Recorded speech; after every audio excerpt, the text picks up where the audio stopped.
Hi guys, mayong hapon sa tanan. Ay, katawa ba? Ako day si Charlton Magabang, nakapuyo sa Pork City. Kaning mangayon ta ko ginabang sa tanan kay usa ako ka college student nga ako na lang po'y nagbuhi sa akong duha ka igsuon kay wala na mong ginikanan. So unta kaluyan min ning kauban nga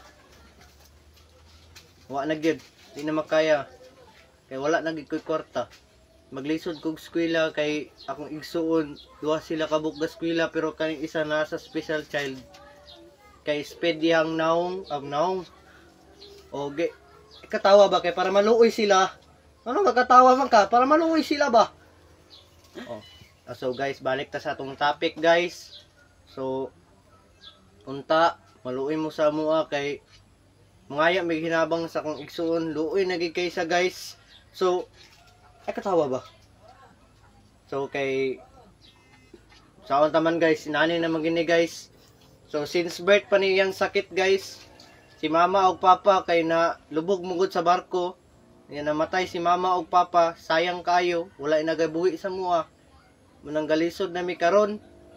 Unta guys, tabangan mi ninyo sa amuang panginabuhi karon kay wala gid mi kwarta bisag piso. Kay galisod na po kog eskwela kay naana ni silang duha, unya ako'y gabuhi, maglisod kog palit og bugas. So unta guys, tabangan mi ni anong smiling man kay ka? Para maluoy sila.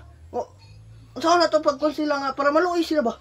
Ato pakita ginato sa sila nga mga ekspresyon na to ba? Ha? Para okay ta ba? So guys, balik ta guys. So ug moro to guys, maayong hapon sa tanan. Ug thank you unta tabangan mi ninyo sa mong panginabuhi.